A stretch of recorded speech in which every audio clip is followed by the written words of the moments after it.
We would be honored if you would join us. Does the smile on my face?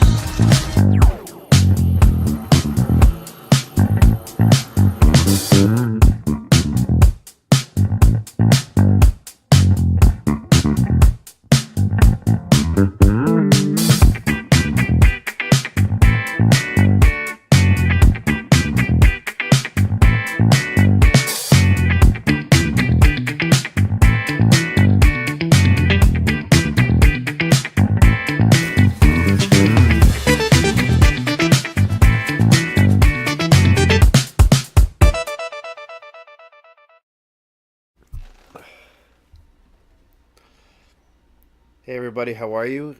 This December is my birthday month, and one of the collecting things I've done in my life was not only I collected baseball cards that came out in December of 1973, which wasn't too many big ones, but a few big ones because nothing came out in December, but I collected comics too, and every year I try to add a new one or add a new one to get as many as I have, however many years I've been on the planet. And also, I try to get a pedigree every year, and that started a couple of years ago. But I've been doing this since I've been 30 years old, so I've added books every year, but this is the first time I've ever been on a YouTube channel where I'm going to share it with everybody. So now I'm going to show you what I've collected that came out in December of 1973, or 45 books that came out 45 years ago. And you see my 73 shirt. If anybody knows what TV show that's from, if you comment, the first person to comment with exactly the show and why it's that guy's favorite number, I will send you a gift pack that I swear to you is going to be worth it. Okay? That's the only contest I'm doing about this. This is about my birthday. I'm not giving away anything more on my birthday. Here it is. Alphabetical order. Action Comics 430. Nick Cardy art. You're going to hear Nick Cardy a lot. Nick Cardy is an icon. I'm going to take my glasses off of this because I might be 45, but I can still... Well, I might not be able to read everything, but that's okay. Carrie Bates was the writer. This is the first appearance of the Quakerer, and that's this guy right there. It's an Action Comics. I started off with a DC. Reggie, don't turn it off. There's a lot more Marvel coming your way. Number 2 is a DC. It's Adventure 430. I mean, the chances of 2 books coming out with the same number, Action Comics 430, which you know Action Comics number 1 is Superman, and Adventure Comics 430. This is a really nice one. This is the origin of the Black Orchid, who's kind of a cool character. I kind of forced myself to write it, but I do like Tony DeZunga, who's involved with this one. That's cool. All right, let's get into some good stuff here. Amazing Spider-Man number 127. Cover done by... I got to find out a way to stop the glare. Okay. Cover done by John Romita. And I'll also say this. This is the first appearance of the third Vulture. So, what's his name? Shallot. Whatever his name was, Shallot. So, there you go. This one was a little hard to find. It's not the real cover, but it's a Gil Kane cover. Astonishing Tales number 21. It's It, which is actually a Dawn of a Purple Colossus.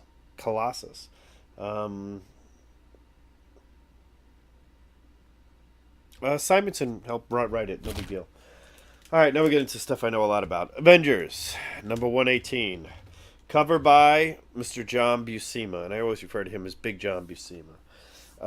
What do you want to tell about this? This is the big thing about the Avengers Defenders crossover, where the Avengers fight the Defenders, and this is just a huge book. I mean, everybody you know in Marvel is on this. You've got Hulk, Cap, Submariner, Doctor Strange, everybody in there. This is one of those great ones. Actually, John Romita did the cover of this one, and Buscema did the inside, but Dormammu and Loki and everybody, all the villains, everybody in Marvel's in this one. I'm not kidding you. Everybody. It's huge. 168, Captain America 168. There were no B's, so I went right to Captain America 168. Oh, B's I bought yet. It's a Betty and Veronica, I'm sure, out there. Captain America 168, kind of a semi-key, kind of like 118 is a semi-key. He's the first appearance of Helmut Zemo, sorry. Baron Zemo's, I think, grandson. Kind of cool, right there. Conan, number 33. Herb Trimpe cover, John Romita. John Buscema art on the inside because it was done by Conan. Kind of a cool cover if you see the way it's done. Just kind of a cool book. I am a Conan fan. Kind of hidden Conan fan. If you're a Conan fan, you can like this and subscribe to it, and there'll be a lot more Conan features coming up soon. Here's a great one. Daredevil, number 106. You see where it says Terrax? That's what Thanos used to call the Hulk. And the cover on this is Rick Buckler with John Romita, as well as it's written by Steve Gerber, Steve Gerber is just one of those great writers of the 70s. Second appearance of Moondragon, and this ties into the Thanos War. So you've got Daredevil, Moondragon, Terrax. Love it. Dead of Night number 1, John Romita and Joe Sinnott. It was the first in a series. That's much to say about that. It didn't last long. I think it was maybe 25 issues. I'm trying to show so there's no glare. Dead of Night number 1, December 1973. We had the Avengers. Now we're going to have the Defenders. And this one, again, is John Romita. And Steve Englehart starts taking over this. The art inside is by Sal Buscema. Now, what's cool in here is they actually go back in time and they talk to... you got Silver Surfer right there. But they go back in time to the 12th century and find the Black Knight. It's kind of a cool storyline. Let's get some Jack Kirby in there. Some Demon. I think it's Demon number... Yeah, Demon 15. Jack Kirby cover. Jack Kirby art. Jack Kirby writer. Demon was one of those that Jack Kirby did through and through. The King, Jack Kirby. Fantastic Four 141. Kind of a cool storyline. Covered by John Romita again. Jerry Conway did this one. Buscema and Joe Sinnott did the inside art. And this is kind of a big one. Annihilus and everybody kind of thing. And Franklin becomes like a nuclear bomb on his own. It's kind of a cool storyline right there. First major key of December 1973. Fear number 19. And I've showed this book before. This is a pretty nice copy. I'm going to say 8.5, 9. I am going to get it graded. Cover by Gil Kane and Ernie Chan and everything inside. Steve Gerber wrote it. But what makes Fear number 19 so good? I am born the same month as Howard the Duck. Very cool. All right. Next one. Flash. Back to DC. Let's do some Flash here. Cover again by Nick Cardy. If anybody doesn't know who Nick Cardy is, Nick Cardy did so many covers. I mean, he's from the 40s and everything else, but he did so many covers this time. And it's really cool. Nice Flash crossover. Green Lantern. Maddie Thanatos. There's a Green Lantern appearance in this Flash. It's kind of a key for the Green Lantern as well, if you want to know the storyline. Okay, next one, DC, is my first Pedigree book. This is a Savannah Pedigree. This is a beautiful Russ Heath cover. It's a beautiful copy. This is a Savannah copy. 4-star battles. It's kind of one of those war books that came out here and there. It's the Bronze Age and everything else is part of the war group. This was part of the Savannah collection. If you see on the back, I have my certificate in there. I do look for a Pedigree every once in a while. This is a beautiful, it says Near Mint Plus. I am not giving it a Near Mint Plus. I'm giving it a verified Near Mint. It is a Pedigree, which I do like, and all Pedigrees I have will be graded. I will say that anytime you get a Russ Heath cover, this is a reprint of a book from the 50s, but it's a Russ Heath cover, and I think I paid less than $5 for this, and it was a Pedigree, so I always like that. Next one is another reprint from the days, From the Unknown. Another beautiful storyline. It's a reprint from a pre-code horror book by Murphy Anderson, but this is good. This is funny. Really quick story on this one. Earth is for auction, and Jupiter just outbid Mars. From the Unknown. I believe it's number 25. Yes, From the Unknown, number 25. Very cool storyline. If you like those sci-fi books, I do. This is a good one to get. Next batch here. Can't go a day without some Charlton with some Steve Ditko. Steve Ditko left Marvel, left DC. And where did he go? In 1973, ended up at Charlton doing Ghost Manor. It's a nice little Steve Ditko. And there you're going to see, over here, sorry for the finger, fellas, that bug right there. See that spider? I hate spiders. I do have arachnophobia, but bugs are huge in 1973 December books. We're gonna see those in a little bit too. Next one on the G level is Ghost Rider number 3. Why this is cool? Well, first of all, it's a John Romita cover. It's a really cool cover. And I like zooming in on these covers so you can get an idea of that. But also, you've got just some really good stuff. And this is the first time Damien Hellstorm's in here, but the first time the bike is on fire in ever any Ghost Rider. Ghost Rider number 3. He actually, this is when he learns to trigger the fire bike, I think it's called in this issue. All right, let's go back to some Nick Cardy and Sam Glassman. Now, here's the thing about Sam Glassman. Chris at We Love Comics took out a Submariner number 2, which is a Lee Glassman drawn Submariner, which there are only 2 on the planet. He only did 4 comics altogether, and then he switched over to art. His little brother took over, and this was a series his little brother eventually took over in the 70s, but this is a reprint of that issue of 1973. It's Louis Glassman was the artist for Submariner. This is Sam Glassman, but the cover on this, Nick Cardy again. A lot of DC has a lot of Nick Cardy. Okay, here we go. GI Combat number 167. For all my guys that like war books, there's one guy who did most of the great war covers. His name was Joe Kubert, father of Adam Kubert, and his other brother, what's his name? Alan Kubert, or the other Kubert? Andrew Kubert. Kubert, for those that don't want to pronounce it right, that's okay. This is cool because it's the haunted tank. This actually there's a great story in the 50s comics about the haunted tank, and it stems from there. This is actually a beautiful 1973 reprint of a nice pre-code horror, but it's a pre-code war book. Back to Marvel now. We're going to do some nice little Luke Cage, Hero for Hire. This is the first appearance of Stiletto and Tony DeZanga again, one of his earliest works. First appearance of Stiletto. Very cool right there. Okay, we're about almost halfway done. 11 minutes. Let's get to some Hulk. Incredible Hulk here. Herb Trimpe again. Steve Englehart's story on the Hulk actually continues part of the Defender storyline. He goes back in time in this one. Very cool. My top 5 favorite covers of all time in House of Secrets, that is not number 92, is also number 114 by Nick Cardy. It is a hockey cover.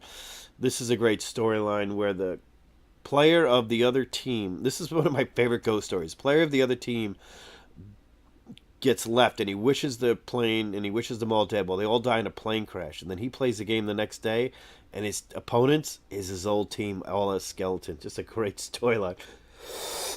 Excuse me. Nick Cardy cover as well. Just a really cool cover. House of Secrets number 114. One of my favorites out there.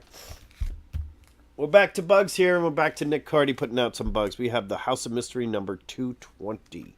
221 is a much cooler Bernie Wrightson cover, but 220 is a Nick Cardy bug cover known as the Scorpion cover. This is kind of a popular cover. I don't really have a nice copy. That's why I kept the tag on there. I did pay $2 for this. I would really like to have gotten the pedigree version of this. I lost out in a bid. So, but for $2 I'll be okay. It's kind of a cool storyline. Anyway. Let's get back. Oh, speaking of pedigrees, G.H. Ironman. This is a George Tuska. Beautiful cover right here by George Tuska. This is a Savannah collection as well. Thor appearance here, Luke Cage appearance. Iron Man kind of loses his stuff, and he gets possessed by... He's possessed, and I'm not going to tell you who possessed him, but he gets possessed, and then in 66, which you might have seen in my Thor versus Heroes cover, Thor has got to knock some sense into him with the hammer, and Luke Cage pretty much takes care of him all pretty good in this as well. It's a really cool book. Anyway, this is my Savannah pedigree version of the book. There you go. So I do collect the pedigrees. Now we're going to DC again, and this is probably, since I don't have a Green Lantern that came out December 73, this might be Matty Thanatos' favorite cover right there. Another Nick Cardy. This is the Justice League of America number 108. Nick Cardy cover, Len Wein storyline, but here's the thing. You've got the JSA, or you got the old schools versus the new schools. So it's kind of cool. I recommend this book. When I bought it, I was like, all right, I'm going to read this storyline. And Matty Thanatos and I are eventually going to do a counterpoint video on Avengers versus Justice League. Should be pretty cool. We did some Kirby earlier. Let's do some more Jack Kirby here with some Cap Mandy. I do love me some Cap Mandy. The Last Man on Earth, number 1 through this. This is another bug, by the way. Let's go back to Jack Kirby and the bugs. Kirby, Cardi doing bugs. Another bug cover. But here he is, Cap Mandy, the Last Man on Earth, going through hell on this one. There's a rabbit's chasing him in the background again. If you've never read Cap Mandy, I recommend you do. I know it's a DC for all you Marvel fans, but it's a good storyline. It's Jack Kirby, and I do like it.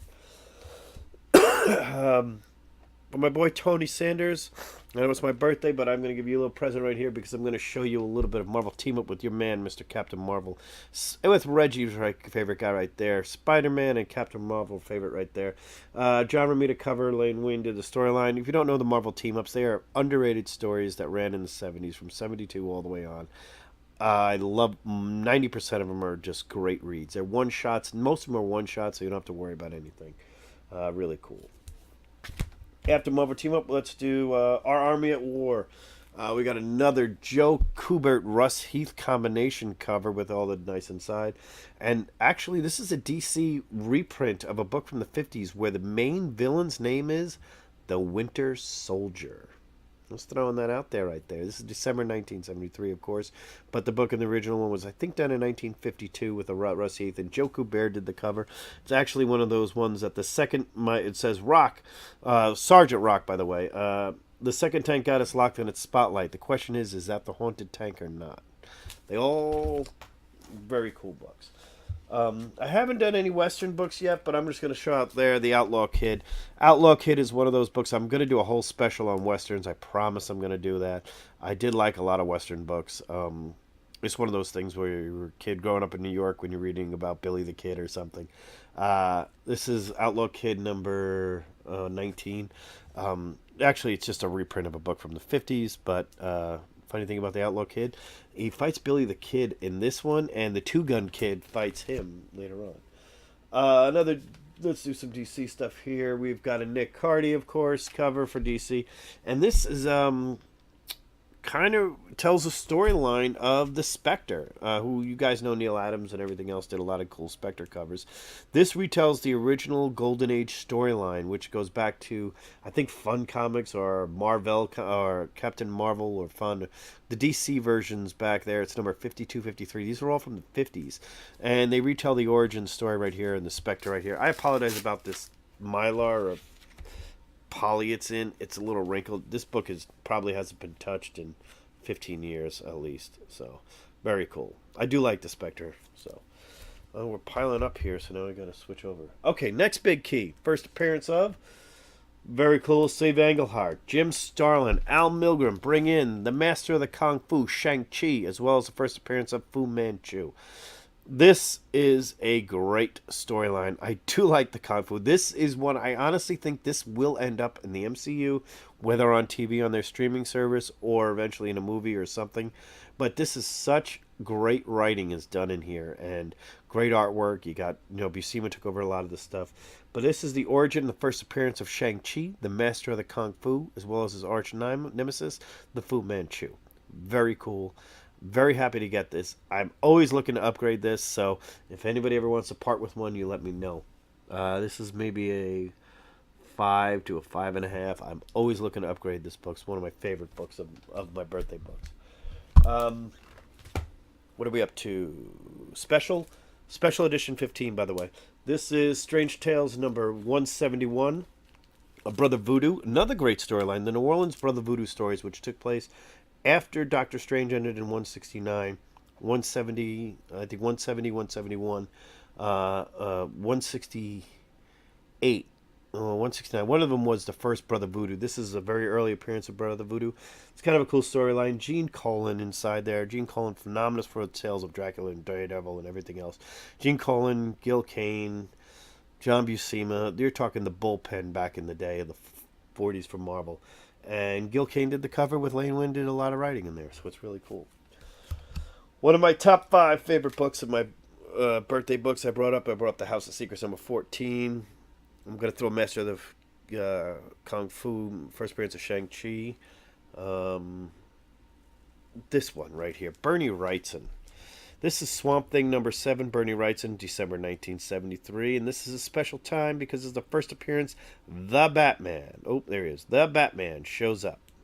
First cover, this is the first time Batman and Swamp Thing are ever seen together or any of the books, and the book is done by Mr. Bernie Wrightson himself.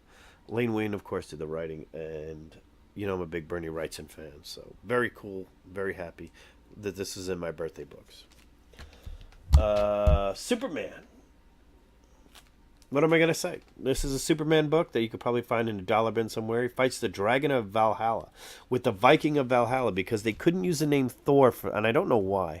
But he's not using a sword. He doesn't use a hammer and anything else like that. This is Superman number 270 with a dragon featuring the Viking of Valhalla. And all these people are walking into the mouth of the dragon. I didn't understand the storyline. Nick Cardy did the cover. I probably should read Superman more often. Another key book from my era, I consider it one, is Walt Simonson's Sword of Sorcery number 5. This is the last issue of the whole one. It's a very, very early Jim Starlin pre-Ironman 55 work, as well as the Master of the Shang-Chi, pretty there. But Jim wrote a lot of this storyline. This is Denny O'Neil took the storyline. This is Sword of Sorcery number 5. There are only 5 issues in the whole series, and this is in beautiful, beautiful, near mint plus condition. I found this book and I was ecstatic to buy it. I mean, it's Sword of Sorcery. It's not SpiderMan, but it's just a kick-ass book, and it's my birthday book, so it's all about my birthday books anyway. Next one up, we have Tarzan. Right here, this is good because the Russ Heath is writing the inside, does all the artwork in the inside, and this is the origin retold. This is another one I probably haven't touched in 15 years. The origin of Tarzan is retold, Man of the Apes, King of the Apes. It's actually based off of the whole Edgar Rice Burroughs storyline, and it takes his origin and kind of retells a little part of it with Russ Heath. And I think Joe Kubert does the cover, actually. So, very cool. TTT. Well, who's my favorite character? This is my Western pen collection. Joe Sinnott, Jerry Colley. This is my Thor. What are you going to say about Thor 218? He's spinning the hammer right here. This is a Rick Buckler cover. Well, this is why it's all in Mylar. You're going to have a hard time seeing it. Rick Buckler cover right there. Let me see if I can do it here with some Jerry Conway. And the art inside, of course, is by the man himself, Mr. Joe Buscema. I'm sorry about all the Mylar and glare on this one, but I prefer that my Western pens are kept pretty good. Western pen is my favorite pedigree. It means white pages and just very good. And I'm very happy to have this. Got this as a gift 3 years ago, Western pen copy. Somebody asked me what I wanted for my birthday. I said a Western pen copy of Thor, and they found it. Let's go with some Tomb of Dracula, number 15. Gene Colan, we talked about a little bit earlier, with Tom Palmer, one of probably the best inker of the era. Tom Palmer, written by Marv Wolfman. This is a cool Blade appearance, but this actually, the cool storyline about this is, it's like Dracula gets shot, and he rethinks every decision he's made through the first 15, including some Frankensteins, and whether or not he's been on the side of good or the side of evil. And it's just a cool storyline. So it's just kind of a cool book. Uncanny Tales number 1, Russ Heath cover, Gil Kane and Joe Sinnott did this one. First of its issue, didn't last very long. It retells a pretty cool pre-code horror storyline. It was totally drummed down from the original story, from what I've been told. I've never seen the original story, but I know the original story appears in a I think a suspense book or something like that. It tells the same story, except it's less gory. So I'm always looking for the original ones. So speaking of ones that didn't work out so well, here's a really good one. Rick Buckler and Joe Sinnott, Vault of Evil number 8. This actually is, if you can just look at this cover if you can. This is one where the brother is the vampire and he's trying to attack his own sister and everything else. But the decision is that if he kills the vampire, he kills his girlfriend or whatever. It's actually, if you read the storyline, it's kind of intense. It's pretty cool. Vault of Evil number 8. Another one of those pre-code horrors that were brought back in the other age. Another pre-code horror downtime. Some more Gil Kane. God, that guy. Between Nick Cardy, Gil Kane, did anybody ever take time off in December of 73? Weird Wonder Tales, number one, I believe. Yes, number one. Kind of a cool book. I will say this: it's definitely a reprint from the '50s, and it's all about the end of the world. And it's actually the character's name is the villain is from the '50s, and they changed his name because the book in the '50s he was something called Galacton, or something. And this one he's just called the Destroyer. Or the Devourer, I think. So, kind of a salute to Galactus right there. All right. Only have a few more. Just three more, so we'll keep it up here. Werewolf by Night, number 12. John Romita cover. Marv Wolfman, who I've discussed Marv Wolfman before in his writing. Marv Wolfman is probably one of the top horror writers Marvel ever had, and he's just solid. Werewolf by Night. This is actually is a homage cover to an old book that I'll tell anybody who puts the name of the pre-code horror book in here, you will get a prize too, in the names. Gil Kane did the art and Marv Wolfman. I think this is a Romita cover though. Werewolf by Night, number 12. World's Finest. Very cool Nick Cardy cover. It's actually, I wish this book was worth more just because this cover is my favorite cover of that whole run. Batman and Superman being held back by this thing that when they look in the mirror, she's actually a beautiful woman, but all they see is this terrible monster. I mean, beauty in the eye of the beholder right there. Just a cool cover with a lot of innuendos. Very cool book. I'm very happy to have it. World's Finest, number 220. And finally, the X-Men. This is a pedigree copy. This is a Western Pen pedigree. Jack Kirby. This it's just X-Men number 85. It's a reprint of obviously an earlier issue. I think of number 37. Just cool right there. So there you go. That is my birthday books. And that was the books that came out in December 1973 that I have so far. I have a few more coming. I have one I know coming on the way for my birthday this year. I know somebody's sending me one as a gift. That I'm excited to get, that I will show. But it was, thank you very much for letting me share a little bit about my birthday, December 73. So you can figure out how old I am. Thanks a lot, everybody. Have a good one.